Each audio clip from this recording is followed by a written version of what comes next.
La tarde se arrastraba lentamente por una carretera secundaria de Castilla-La Mancha, tiñendo el cielo de tonos dorados y anaranjados. El aire seco llevaba consigo el aroma de la tierra reseca y el tomillo silvestre que crecía a los bordes del asfalto.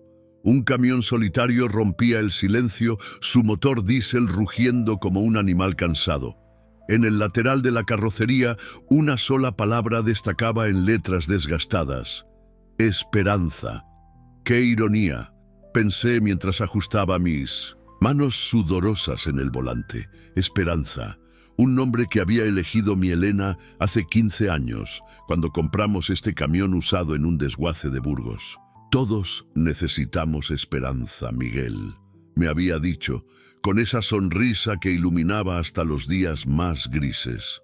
Ahora, después de 5 años sin ella, la palabra se había convertido en una burla cruel, pintada en metal oxidado. Mi nombre es Miguel Herrera, tengo 53 años y llevo más de la mitad de mi vida recorriendo estas carreteras interminables. 25 años conduciendo, 25 años huyendo, porque eso es lo que hago.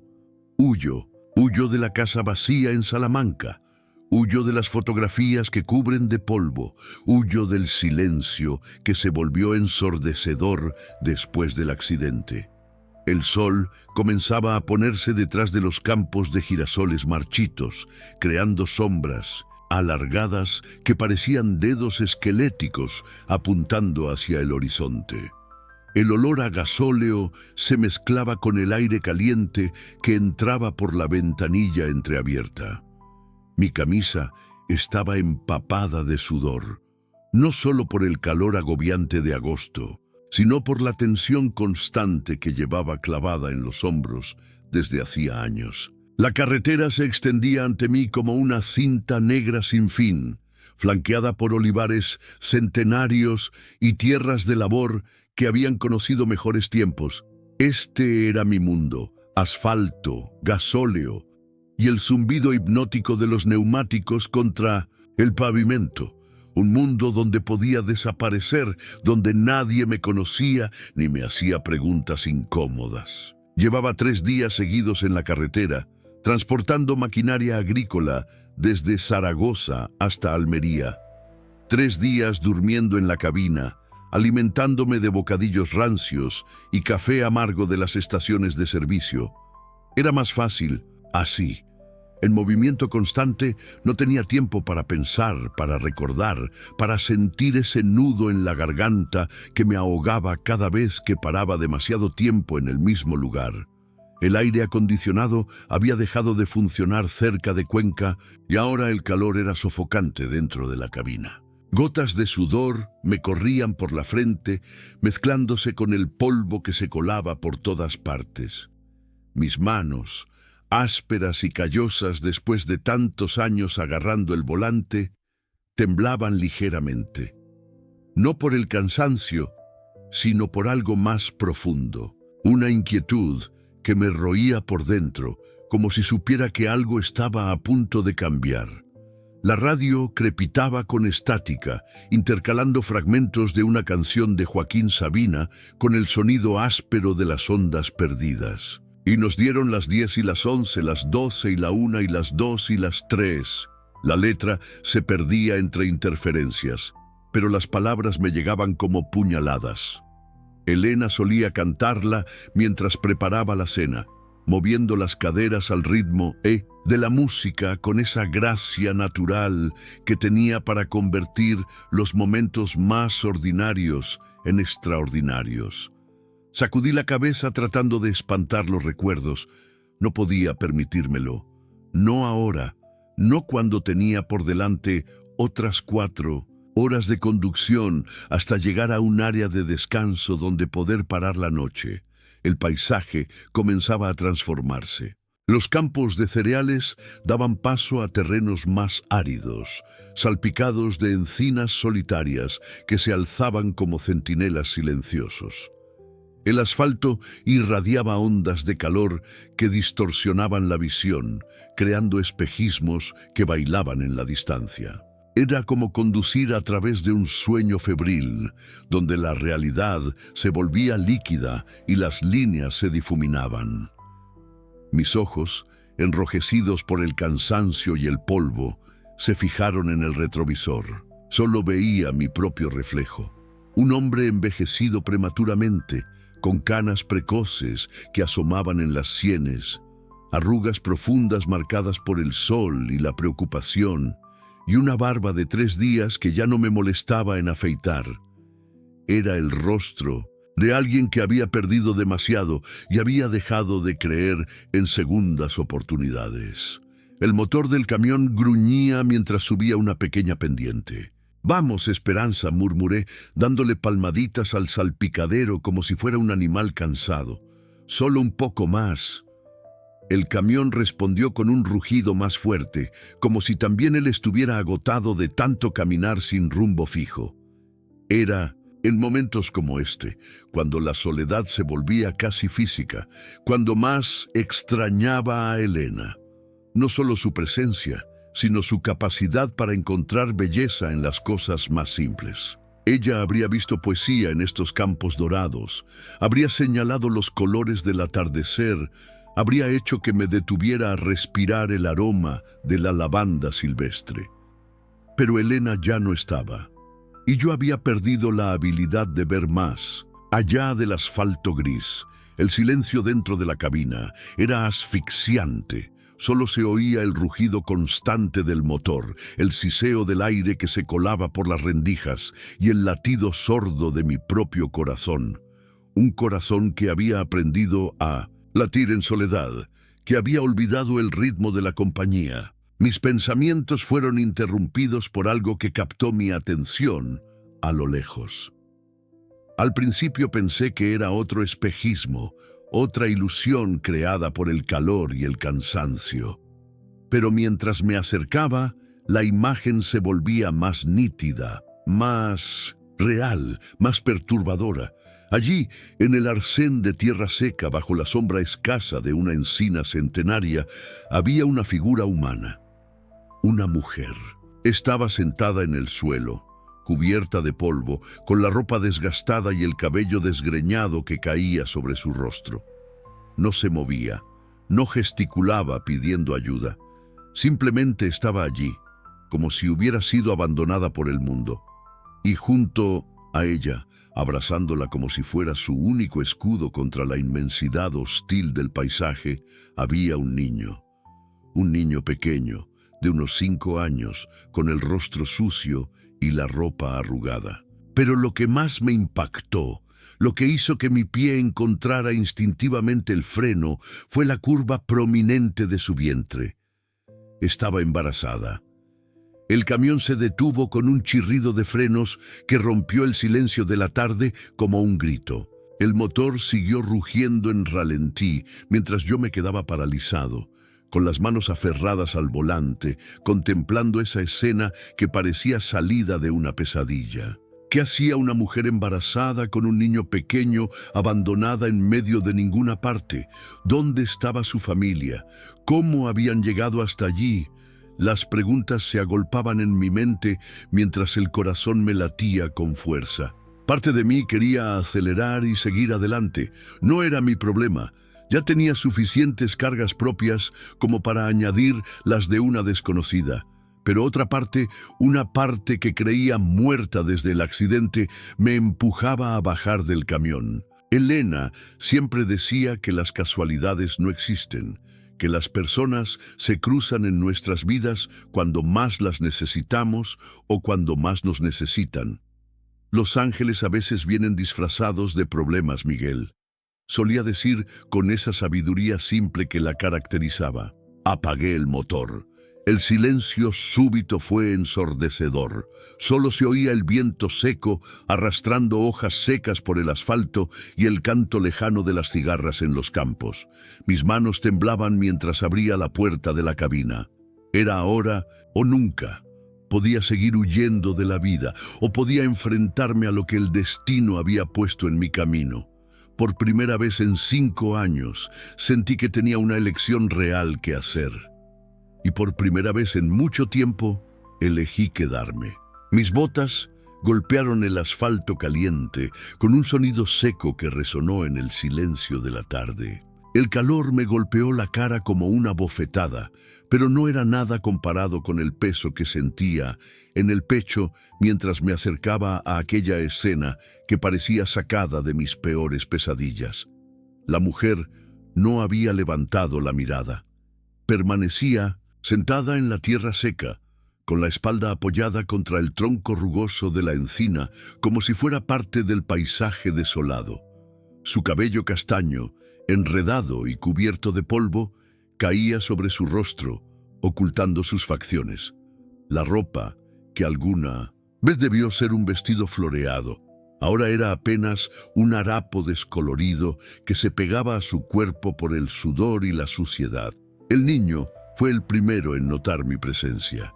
Levantó la cabeza y me miró con esos ojos enormes que solo tienen los niños que han visto demasiado. Eran ojos marrones, profundos como pozos, con una madurez que no correspondía a su edad. Entonces, sus brazos apretaba un osito de peluche gastado, con una oreja desgarrada y el pelo aplastado por años de abrazos desesperados. «Mamá», susurró el niño, tocando suavemente el brazo de la mujer. «Hay alguien aquí».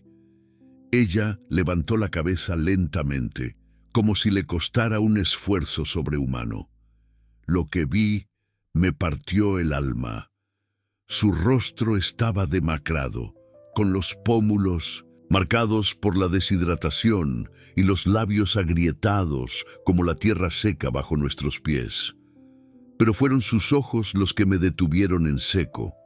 Eran ojos de alguien que había tocado fondo, que había perdido la esperanza hace tanto tiempo, que ya ni recordaba cómo era tenerla. «Disculpe, señora», dije acercándome despacio, con las palmas abiertas para mostrar que no representaba una amenaza. «¿Se encuentra bien? ¿Necesita ayuda?» Ella me miró durante un largo momento, como si no pudiera creer que alguien se hubiera detenido. Sus labios se movieron sin emitir sonido, como si hubiera olvidado cómo hablar. Finalmente, con una voz ronca y quebrada por la sed, murmuró: No tenemos nada que dar. No queremos problemas». Las palabras me golpearon, como puñetazos. ¿Cuánto tiempo habían estado ahí? ¿Cuántas personas habían pasado de largo sin detenerse? El nudo en mi garganta se apretó hasta casi ahogarme. «No busco nada, señora. Solo quiero saber si puedo ayudarla». Me acuclillé a una distancia prudente, tratando de ponerme a su altura sin invadir su espacio. El niño me observaba con una mezcla de curiosidad y desconfianza, aferrando a su osito como si fuera su talismán protector. «Tengo agua en el camión», continué, señalando hacia la Esperanza que nos esperaba con su motor aún humeante. «Y algo de comida. No tiene que contarme nada si no quiere, pero al menos déjeme darles algo de beber». La mujer cerró los ojos y una lágrima solitaria rodó por su mejilla, dejando un rastro limpio en la suciedad acumulada. Cuando volvió a abrirlos, había algo diferente en ellos. Una chispa diminuta, apenas perceptible, pero real. «Somos Paloma y Adrián», dijo finalmente con voz temblorosa. «Y yo ya no sé qué hacer». El niño, Adrián, me sonrió tímidamente y levantó su osito. «Él se llama Valentín», me dijo con la seriedad que solo tienen los niños. «Él nos protege cuando tenemos miedo». Sentí como si alguien me hubiera clavado un puñal en el pecho. Elena solía decir que los niños eran pequeños sabios disfrazados de inocencia. Este pequeño, con su osito gastado y sus ojos demasiado viejos, me recordó dolorosamente a lo que podría haber sido mi propio hijo si el destino hubiera sido diferente. «Es un nombre muy bonito», logré decir con la voz más estable que pude. «Valentín parece un protector muy valiente». Adrián asintió solemnemente. «Mamá dice que cuando papá se pone mal, Valentín me cuida. Pero ahora papá se fue y mamá está muy triste. Las palabras del niño cayeron como piedras en un estanque silencioso, creando ondas de dolor que se extendieron por todo mi ser. Miré a Paloma, que había agachado la cabeza avergonzada, como si las palabras de su hijo hubieran revelado secretos que prefería mantener ocultos. «Permítame traerles agua», insistí suavemente. «Después, si quiere hablar, hablaremos. Si no, respetaré su silencio». Me levanté y caminé de vuelta al camión, sintiendo sus miradas clavadas en mi espalda. Mis manos temblaban mientras abría la nevera portátil que llevaba en la cabina. Saqué 2 botellas de agua fría, un paquete de galletas y algunos melocotones que había comprado en una parada anterior. Cuando regresé, Paloma había cambiado de posición, se había incorporado un poco y había pasado un brazo protector alrededor de Adrián. La curva de su vientre era más evidente ahora y calculé que debía estar de unos 6 o 7 meses. «Aquí tiene», dije, ofreciéndole una botella de agua. «Beba despacio». Ella tomó la botella con manos temblorosas y bebió con avidez, como si fuera la primera vez en días que probaba el agua. Adrián aceptó su botella y la suya, bebiendo con más cautela, pero con la misma desesperación. «Gracias», murmuró Paloma, limpiándose los labios con el dorso de la mano. «No sabe lo que esto significa». «Sé lo que es la sed», respondí simplemente. «Y sé lo que es estar perdido». Nos quedamos en silencio durante unos minutos, escuchando el viento seco que arrastraba hojas muertas por la carretera. El sol comenzaba a descender más rápidamente, tiñendo el cielo de tonos rojizos que anunciaban la llegada de la noche. «¿Cuánto tiempo llevan aquí?», pregunté finalmente. «Desde esta mañana», respondió ella, abrazando a Adrián, más fuerte. «Desde que nos dejó aquí». Su voz se quebró al pronunciar las últimas palabras y vi cómo luchaba por mantener la compostura delante de su hijo. Adrián, con esa intuición especial de los niños, apretó su osito contra el pecho de su madre. «¿Su esposo?», pregunté, aunque ya conocía la respuesta. Ella asintió, incapaz de hablar. Las lágrimas corrían libremente por sus mejillas ahora, lavando años de dolor acumulado. «Nos dirigíamos a Murcia», logró decir entre sollozos. «Íbamos a ver a mi hermana, pero en el pueblo de atrás, en una tienda, yo pedí ayuda a una señora mayor. Solo quería conseguir algo de ropa para cuando nazca la bebé. Cuando Joaquín me vio hablando con ella, se puso como loco. Se detuvo, respirando entrecortadamente. Adrián le acariciaba el brazo con sus manitas pequeñas, tratando de consolarla como había aprendido a hacer tantas veces antes. Empezó a gritar que yo quería meterle un hijo de otro por la garganta. Continuó, con voz apenas audible. Dijo que esa criatura no era suya, que yo le había sido infiel, pero eso no es cierto. Yo nunca, yo jamás. Su voz se perdió en un sollozo desgarrador que me atravesó como una lanza. La imagen de Elena apareció en mi mente, tan vivida que casi pude oler su perfume. Elena, que había muerto llevando a nuestro hijo en el vientre. Elena, que nunca tuvo la oportunidad de conocer la traición, pero que tampoco tuvo la oportunidad de conocer la maternidad. «No tiene que justificarse conmigo», dije, sorprendiéndome de la firmeza de mi propia voz.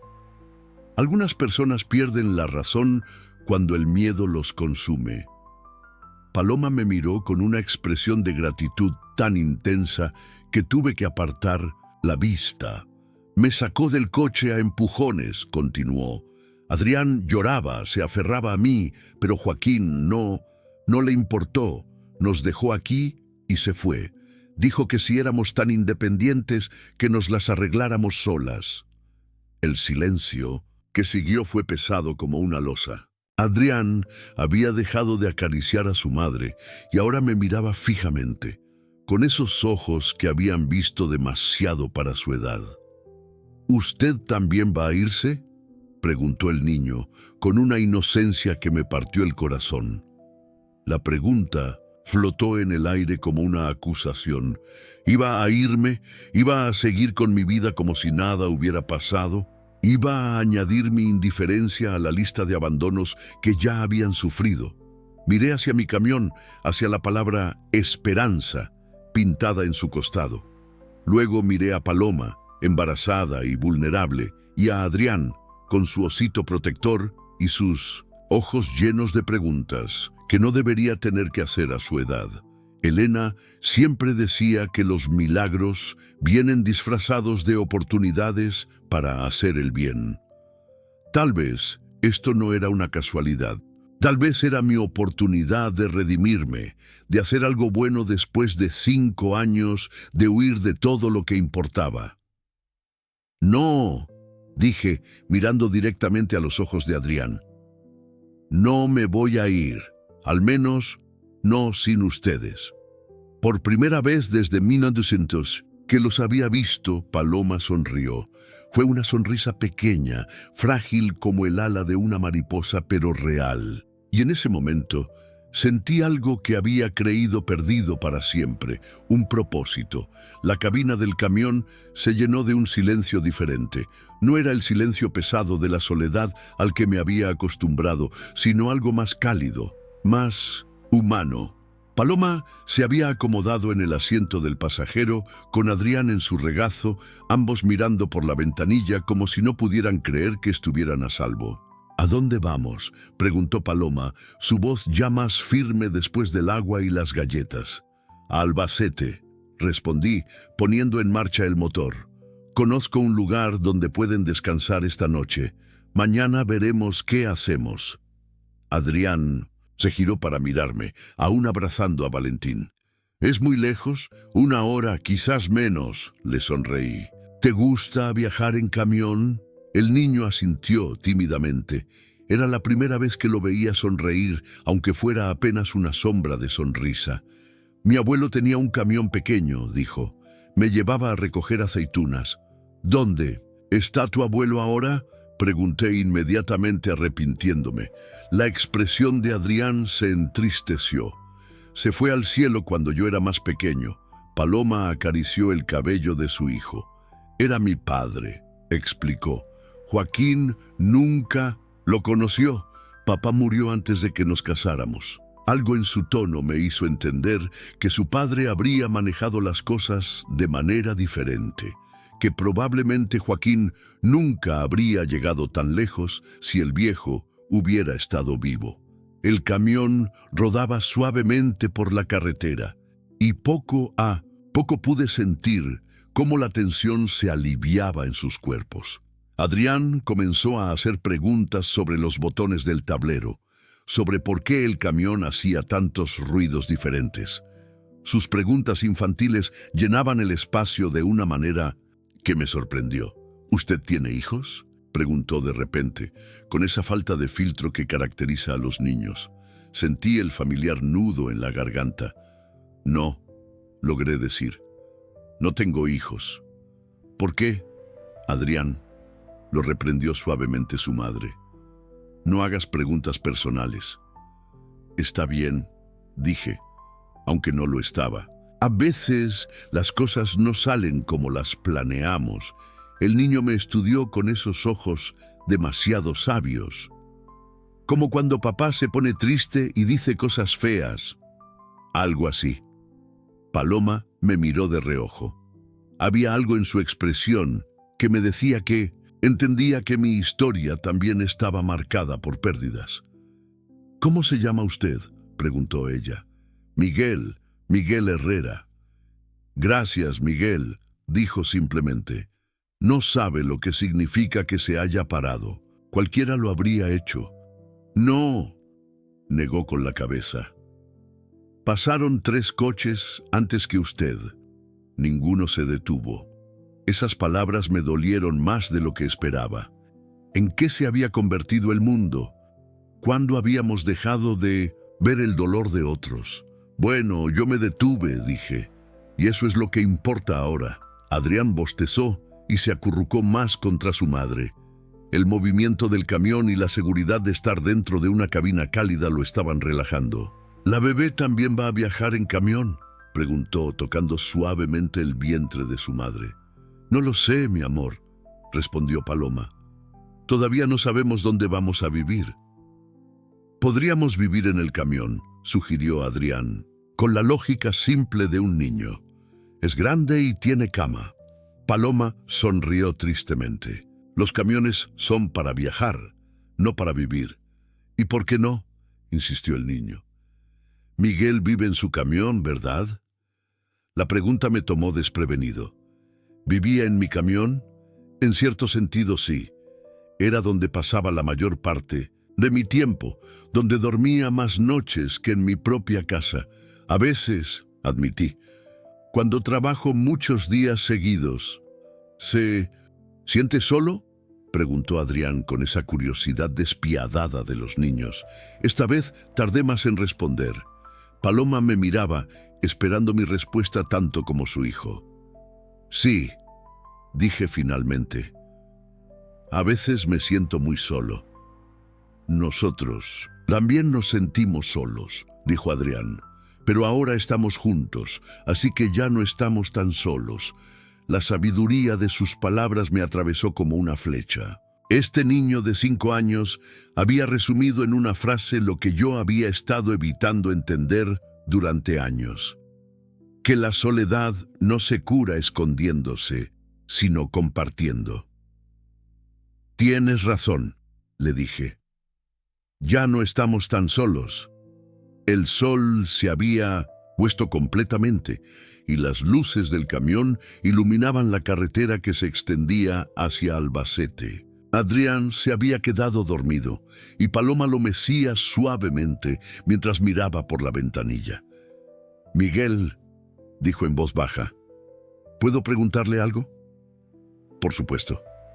¿Por qué lo hizo? ¿Por qué se detuvo realmente? La pregunta flotó en el aire entre nosotros. Era una buena pregunta y merecía una respuesta honesta. ¿Por qué hace 5 años alguien no se detuvo cuando mi esposa necesitaba ayuda? Dije finalmente. Y desde entonces no he podido perdonármelo. Paloma no dijo nada durante un largo momento. Lo siento, murmuró. Yo también siento lo que les pasó a ustedes. ¿Cree que las cosas van a estar bien?, preguntó, con una vulnerabilidad que me recordó lo joven que era realmente. Miré hacia adelante, hacia las luces de Albacete que comenzaban a aparecer en el horizonte. No lo sé, respondí honestamente, pero creo que mañana va a ser mejor que hoy, y eso ya es algo. Las luces de Albacete brillaban como estrellas caídas cuando todo comenzó a torcerse. Faltaban apenas 10 kilómetros para llegar al hostal donde pensaba dejarlos para la noche, cuando Paloma se dobló sobre sí misma con un gemido que me heló la sangre. ¡Ay, Dios!, gritó llevándose ambas manos al vientre. Adrián se despertó sobresaltado, aún confundido entre el sueño y la realidad. «Mamá, ¿qué pasa?» «Para el camión», susurró Paloma con la respiración entrecortada. «Para, por favor». Frené en el arcén, con el corazón martilleándome en el pecho.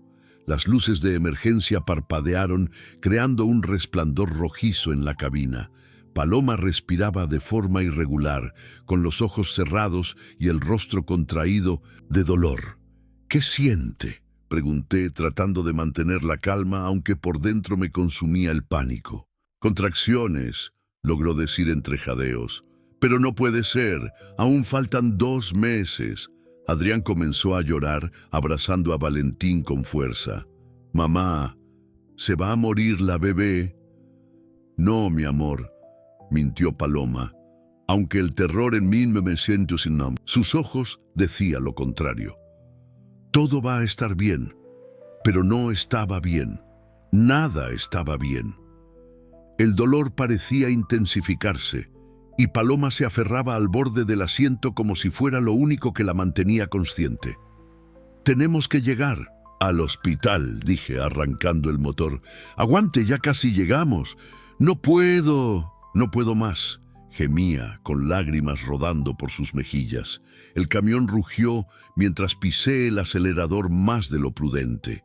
Las luces de la ciudad se acercaban, pero no lo suficientemente rápido.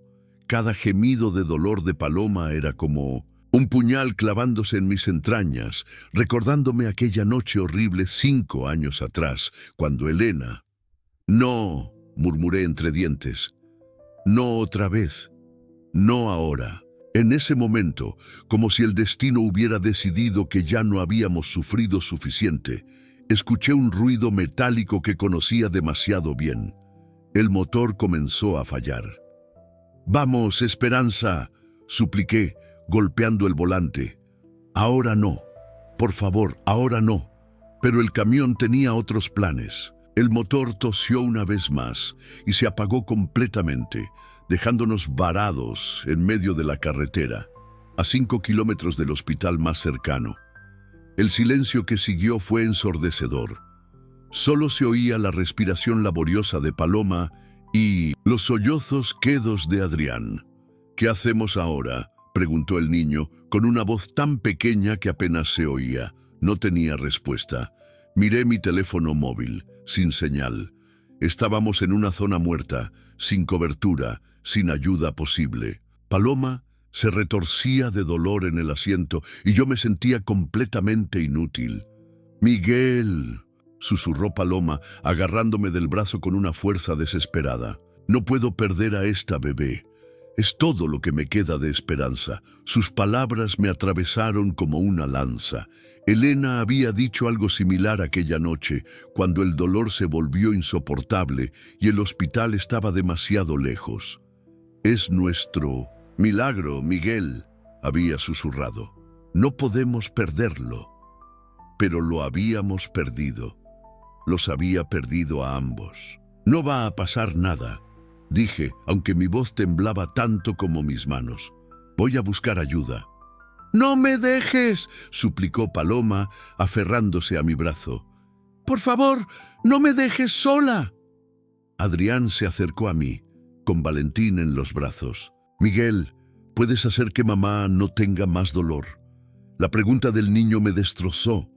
¿Cómo explicarle que no era Superman, que no podía arreglar todo, que ya había fallado antes cuando más importaba? En la distancia vi las luces de un coche que se acercaba. Sin pensarlo, bajé del camión y corrí hacia la carretera, agitando los brazos frenéticamente. «¡Ayuda!», grité. «¡Necesitamos ayuda!». El coche pasó de largo sin reducir la velocidad, luego otro y otro más. Cada coche que pasaba sin detenerse era como una bofetada en el rostro. ¿Dónde estaba la humanidad? ¿Dónde estaba la compasión? En ese momento entendí exactamente cómo se habían sentido Paloma y Adrián en aquel arcén polvoriento. Regresé al camión con las manos vacías y el corazón roto. Paloma había empeorado. Su respiración era más irregular y había perdido casi completamente el color del rostro. «¿Viene alguien?», preguntó Adrián, con una esperanza que me partía el alma. «Todavía no», admití. «Pero vamos a estar bien, te lo prometo». Era una promesa vacía y lo sabía, pero era lo único que podía ofrecer en ese momento. Paloma abrió los ojos y me miró con una intensidad que me atravesó. «Si algo me pasa», susurró, «cuida de Adrián, cuida de la bebé». «No diga eso», repliqué. «No va a pasar nada». «Prométemelo», insistió, agarrándome la mano con una fuerza sorprendente. «Prométeme que no los vas a abandonar». Las lágrimas corrían por mis mejillas sin que pudiera controlarlas.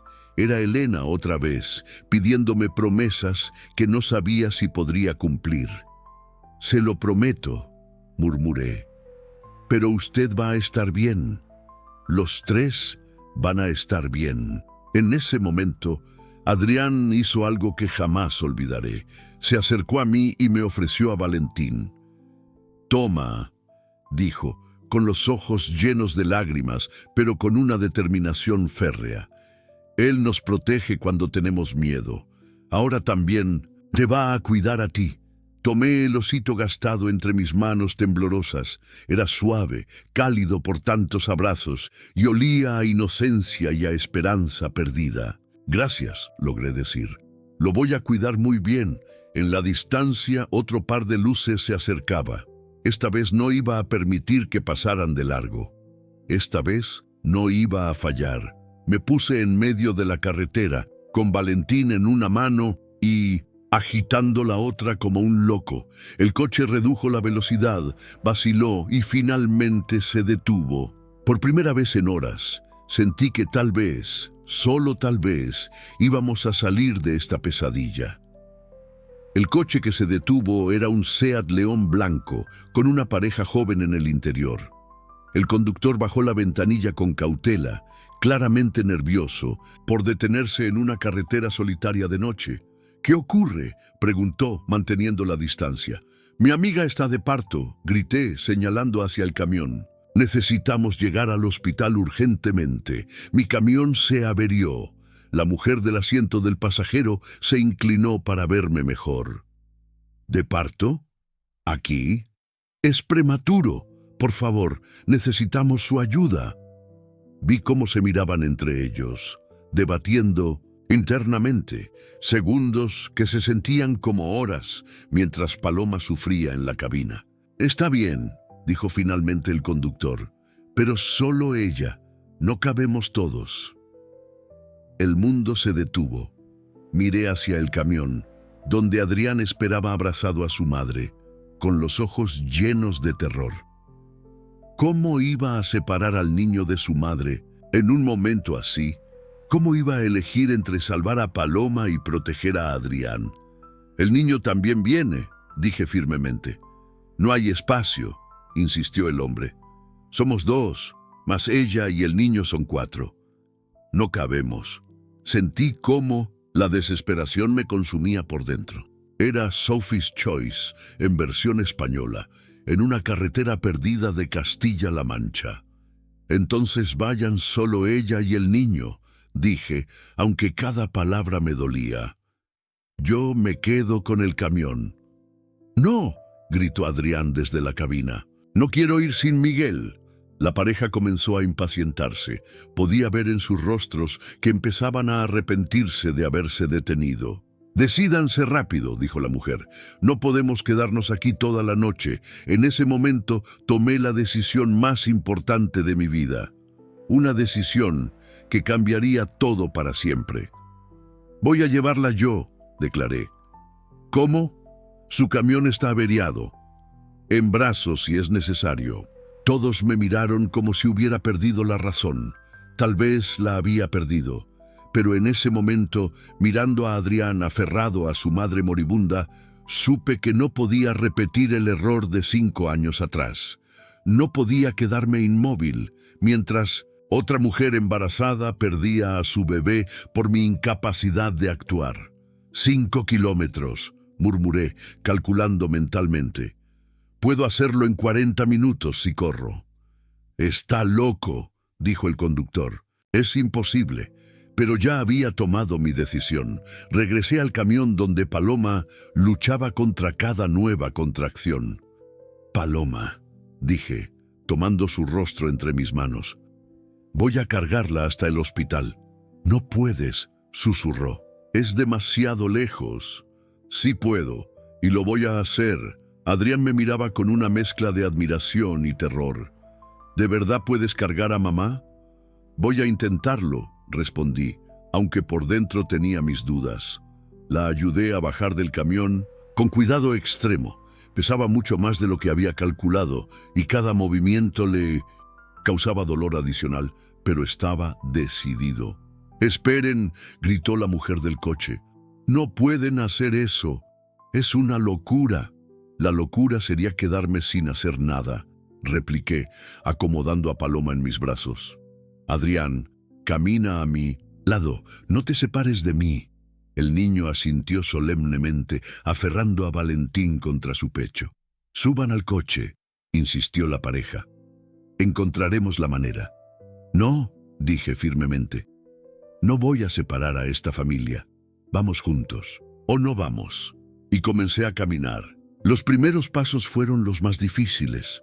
Paloma era peso muerto en mis brazos, debilitada por el dolor y el miedo. Adrián trotaba a mi lado, tratando de mantener el ritmo. «Miguel», murmuró Paloma, «no puedes hacer esto. Me vas a matar a los dos». «No», repliqué ajustando mi agarre, «voy a salvarlos a los dos». El asfalto se extendía ante nosotros como una cinta negra infinita. Cada paso era un esfuerzo sobrehumano, cada metro una pequeña victoria. El sudor me corrían por la frente, mezclándose con las lágrimas que no podía controlar. Después de 10 minutos, mis brazos comenzaron a temblar. Después de 15, mis piernas empezaron a fallar. Pero no me detuve, no podía detenerme. «¿Por qué haces esto?», preguntó Paloma, con voz apenas audible. «Porque hace 5 años no pude salvar a mi esposa», jadeé. «Porque no pude salvar a mi hijo. Porque esta vez tiene que ser diferente». Adrián corrió hacia adelante y se giró para caminar hacia atrás frente a nosotros. «Miguel es como Superman», le dijo a su madre. «¿Verdad, Miguel?» «No soy Superman», logré decir entre respiraciones entrecortadas. «Solo soy un hombre que no quiere volver a fallar». En la distancia, las luces del hospital comenzaron a brillar como faros de esperanza. Pero aún faltaba tanto. Mis fuerzas se desvanecían con cada paso. Fue entonces cuando escuché el sonido más hermoso del mundo, una sirena de ambulancia.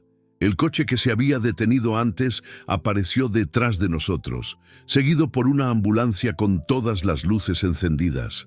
Se detuvieron a nuestro lado y 2 paramédicos saltaron del vehículo. «Señor, deje que nos hagamos cargo», dijo uno de ellos. Mis brazos cedieron y casi dejó caer a Paloma mientras los paramédicos la tomaban con cuidado profesional. «Está en trabajo de parto prematuro», expliqué, tambaleándome por el agotamiento. «Lleva así más de 1 hora». «Tranquilo, la tenemos», me aseguró el paramédico. Hizo un trabajo increíble. Adrián corrió hacia mí y me abrazó las piernas. «Lo hiciste, Miguel. Salvaste a mamá». Mientras la ambulancia se alejaba hacia el hospital, con Paloma y Adrián a salvo en su interior, me quedé solo en medio de la carretera. Mis piernas temblaban, mis brazos ardían y mi corazón latía como si fuera a explotar. Pero por primera vez en 5 años, sentí que había hecho algo bien. Por primera vez en mucho tiempo, sentí que valía la pena seguir intentando. El sol de octubre pintaba de dorado los campos de Castilla cuando detuve mi camión en el mismo arcén donde todo había comenzado. La encina seguía allí, testigo silencioso de aquel encuentro que había cambiado nuestras vidas para siempre. Pero ahora, en lugar del polvo y la desesperación, había esperanza. Bajé de la cabina y respiré profundamente el aire fresco de la mañana. El aroma de la tierra húmeda después de la lluvia nocturna se mezclaba con el perfume de los últimos wildflowers del año. Era el mismo lugar, pero yo ya no era el mismo hombre. «Miguel», gritó una voz familiar desde el asiento del copiloto. Adrián saltó del camión con la agilidad de un gato, aún abrazando a Valentín, aunque el osito ahora tenía compañía.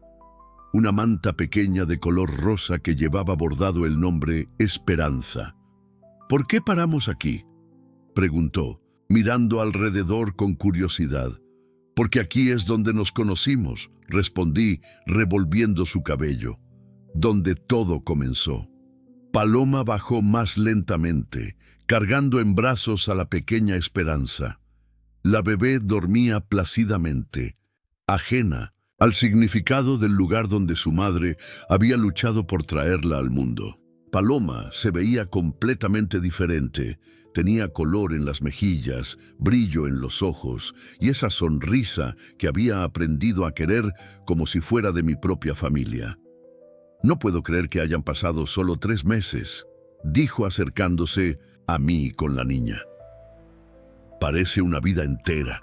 Tenía razón. Los últimos 3 meses habían sido los más intensos de mi existencia. Después de aquella noche en el hospital, cuando los médicos confirmaron que tanto Paloma como la bebé estaban fuera de peligro, algo en mí había cambiado irreversiblemente. Por primera vez en 5 años, tenía una razón para levantarme, cada mañana que no fuera simplemente escapar del dolor. Durante las primeras semanas, mientras Paloma se recuperaba en el hospital, Adrián y yo nos habíamos vuelto inseparables. Le había enseñado todo sobre camiones, sobre carreteras, sobre los pequeños tesoros que se pueden encontrar en una gasolinera a las 3 de la madrugada. Él, a cambio, me había enseñado a reír otra vez, a ver el mundo con ojos de niño, a encontrar magia en las cosas más simples. «Mira, Esperanza», le susurró Adrián a su hermana. «Aquí es donde Miguel salvó a mamá». La bebé abrió sus ojos grandes y oscuros, tan parecidos a los de su hermano, y me miró con esa concentración intensa que solo tienen los recién nacidos, como si pudiera ver directamente a través de las defensas que había tardado 5 años en construir. «Hola, pequeña», le susurré, extendiendo un dedo que ella agarró con su puño diminuto. «¿Sabes que eres un milagro?» Paloma me sonrió con esa ternura que me había enseñado a aceptar de nuevo. «Todos somos milagros», dijo suavemente. «Solo que a veces necesitamos que alguien nos lo recuerde». Caminamos hasta la encina donde había encontrado a Paloma y Adrián aquella tarde. El árbol parecía más frondoso ahora, sus ramas más verdes, como si también él hubiera florecido después de nuestro encuentro. «¿Te acuerdas de lo que me dijiste aquella noche?», preguntó Paloma, sentándose en la misma raíz donde había esperado bajo el sol ardiente. «Que mañana sería mejor que hoy». «Me acuerdo. Tenía razón, pero no solo mañana fue mejor. Cada día desde entonces ha sido mejor que el anterior». Era cierto. Los cambios habían llegado gradualmente, como el amanecer que no notas hasta que de repente el mundo está lleno de luz.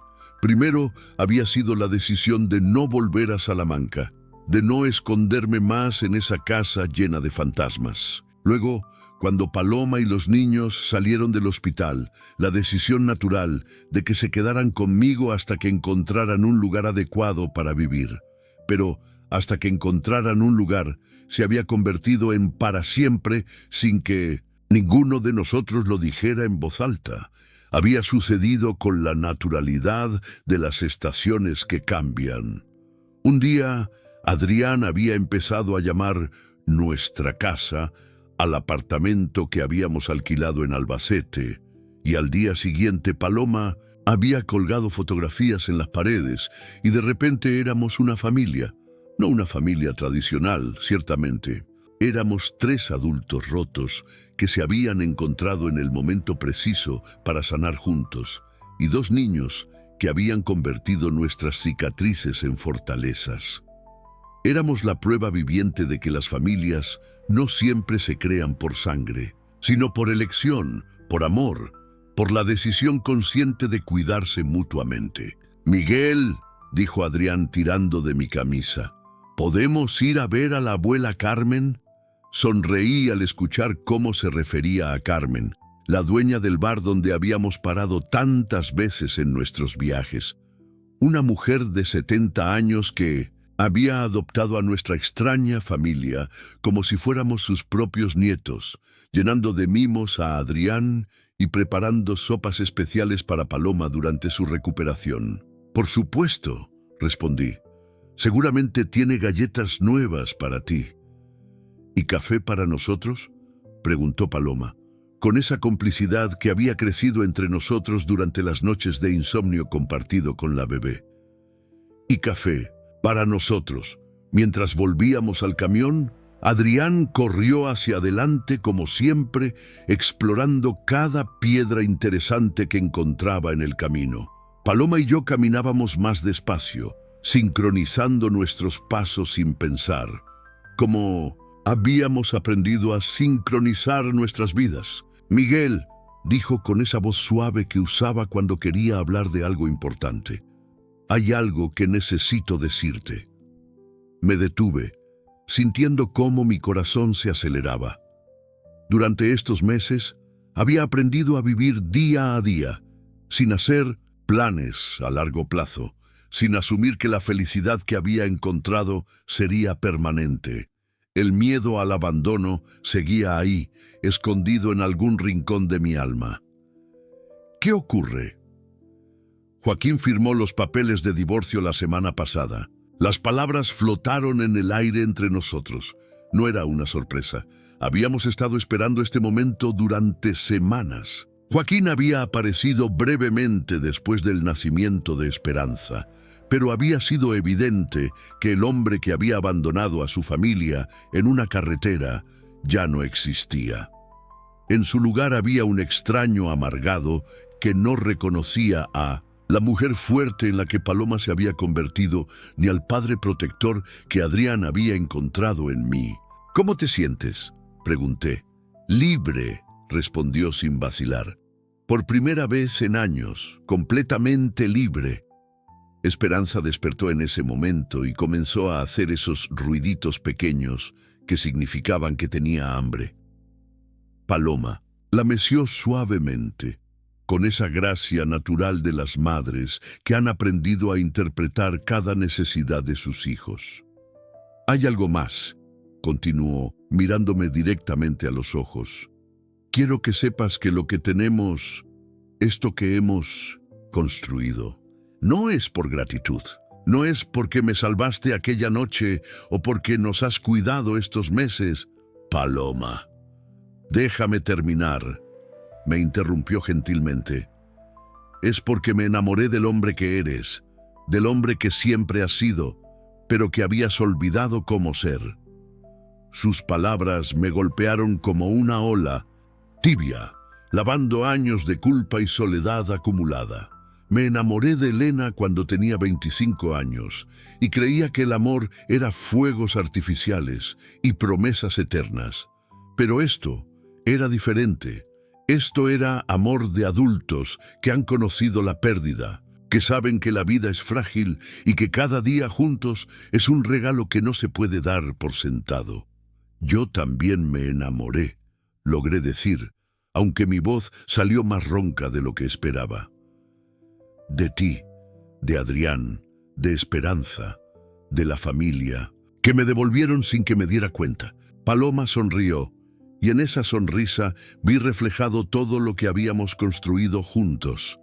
La confianza ganada día a día, la intimidad de las noches en vela cuidando a la bebé, la complicidad de criar a Adrián como si fuera nuestro hijo, la certeza de que habíamos encontrado algo que valía la pena proteger. Entonces, es oficial, dijo extendiéndome su mano libre. Somos una familia. Tomé su mano y la llevé a mis labios besando sus nudillos con la ternura de quien ha aprendido a valorar cada gesto de amor. Somos una familia, repetí, y las palabras sonaron como una promesa, como una oración, como la respuesta a años de preguntas que no sabía cómo formular. Adrián regresó corriendo hacia nosotros, con las mejillas rojas por la excitación, y Valentín volando detrás de él como una bandera desgastada. ¿Ya podemos ir?, preguntó, saltando de un pie al otro. Tengo hambre y quiero contarle a la abuela Carmen sobre el nido de pájaros que encontré. Claro, respondí, levantándolo y poniéndolo sobre mis hombros. ¿Qué te parece si después de ver a la abuela Carmen visitamos a la tía Rosa? Rosa era la hermana de Paloma en Murcia, con quien habíamos reconectado después de años de silencio impuesto por Joaquín. Era parte de la familia extendida que estábamos reconstruyendo pieza por pieza, relación por relación. ¡Sí!, gritó Adrián, y podemos enseñarle a Esperanza el mar. ¿El mar?, preguntó Paloma riéndose. ¿No crees que es un poco pequeña para la playa? Nunca es demasiado pronto para conocer el mar, respondí. El mar enseña cosas importantes, que las olas siempre regresan, que después De cada tormenta viene la calma, que incluso las cosas rotas pueden ser hermosas. Paloma me miró con esa expresión que había aprendido a reconocer. Admiración mezclada con amor. La mirada de alguien que ve en ti cualidades que tú mismo habías olvidado que poseías. Subimos al camión juntos como una familia de verdad. Adrián en el asiento del medio, Paloma con Esperanza en el del copiloto y yo al volante, donde me sentía más en casa que nunca. Pero esta vez no huía de nada. Esta vez tenía un destino, tenía un propósito, tenía una razón para cada kilómetro que recorría. Cuando encendí el motor, la radio se sintonizó automáticamente en una estación que estaba tocando una canción de Joaquín Sabina, Algo contigo. Paloma extendió la mano y subió el volumen y comenzamos a cantar juntos, desafinados pero felices, mientras Esperanza dormía y Adrián inventaba coreografías desde su asiento. Quiero algo contigo que no se defina, que no se pronuncie, pero que se entienda. Tenía razón el viejo Sabina. Había cosas que no se podían definir con palabras, cosas que solo se entendían en el silencio compartido de una cabina de camión, en el ritual matutino de preparar café para tres, en la forma en que Adrián había empezado a caminar como yo, en cómo Esperanza se calmaba cuando la cargaba. Mientras el camión Esperanza se alejaba de aquel arcén, donde todo había comenzado, miré por el retrovisor una última vez. Ya no veía un lugar de abandono y desesperación. Veía el lugar donde había aprendido que los milagros existen, que las segundas oportunidades son reales, que el amor puede nacer en los lugares más inesperados. La carretera se extendía ante nosotros, pero ya no era una ruta de escape. Era un camino hacia casa, hacia el futuro, hacia todas las aventuras que nos esperaban como familia. Y por primera vez en 5 años, no tenía miedo de lo que pudiera encontrar al final del viaje, porque ya había encontrado todo lo que necesitaba, una razón para seguir adelante, personas que me devolvieron la fe en la humanidad y la certeza de que a veces las mejores cosas de la vida vienen disfrazadas de emergencias en carreteras perdidas de Castilla-La Mancha. Elena habría estado orgullosa. Finalmente había aprendido que la esperanza no es solo una palabra pintada en el costado de un camión. Es una decisión que se toma cada día, una elección de seguir creyendo en la bondad del mundo, incluso cuando todo parece indicar lo contrario.